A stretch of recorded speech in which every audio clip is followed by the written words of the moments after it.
La història d'aquest documental surt arrel d'una sèrie que varen fer per Televisió de Mallorca que se deia Memòria i oblit d'una guerra, que era sobre la guerra civil, i allà on tractàvem el tema dels balears que varen acabar a camps de concentració. Dins aquest personatge es van trobar en Siegfried Meyer i la seva història va ser molt impactant. I clar, no mos cabia tota la història dins un capítol de mitja hora i se mos va quedar dins el cap fer un documental més llarg. Bé, aquesta història és especial perquè és la història d'un nin. No hi ha moltes històries des del punt de vista d'un nin, especialment a Auschwitz, on la mitjana de vida era de 4 mesos, i també un poc per la seva història de resiliència, no? És un personatge que l'estada en els camps de concentració quasi podríem dir que és positiva, no? Perquè li ajuda com a eina per enfrontar la vida en tots els seus problemes i a sortir sempre endavant. Aquesta història tenia uns punts especials que la feien diferent a les altres històries dels supervivents, no? El primer punt que fos una història d'un nin, on no hi ha moltes històries contades des d'aquest punt de vista. I després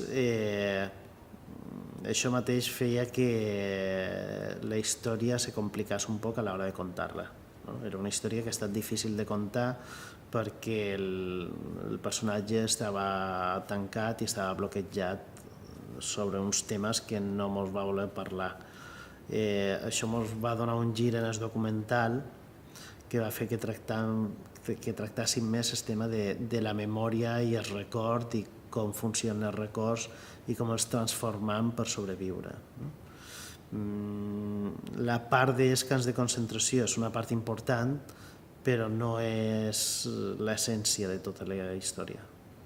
El que més m'ha cridat l'atenció dels personatges és sobretot la figura de Navazo, no?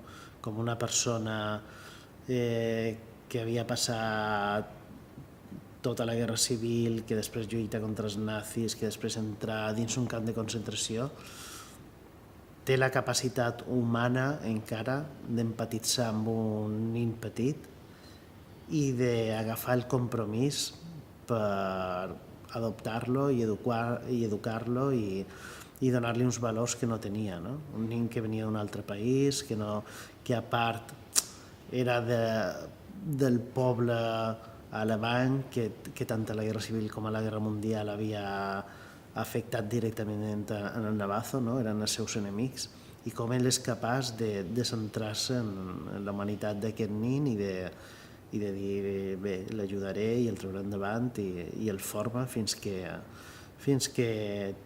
té la capacitat per viure per ell mateix, no? Això em va sorprendre molt. No sé si al món hi ha moltes persones així, però no són les que surten a les notícies cada dia, no? Bueno, la tasca de fer una biografia d'un personatge d'aquest tipus és complicada, no? Per això també se va dilatar tant el procés de producció del documental. Vàrem estar 5 anys i en el principi el personatge tenia una història i així com vàrem fer la investigació vàrem veure que els seus records no es corresponien realment amb la temporalitat dels fets. És a dir, per exemple, ell pensava que havia estat 4 mesos a Auschwitz i 2 anys a Mauthausen, i era al revés. O sigui, va estar quasi 2 anys a Auschwitz i un parell de mesos a Mauthausen. Això ens va fer dubtar molt de si la història era veritat o no i ens va dur a fer tot un procés d'investigació i en el mateix temps de profunditzar en la seva memòria, amb un tema tan delicat que, clar, si ell havia bloquejat la seva memòria per no fer-se mal, quin dret tenien nosaltres d'obrir aquesta caixa de Pandora per tornar a fer-li patir tot el procés, no? I d'enfrontar-se un poc a la seva adequació de la memòria.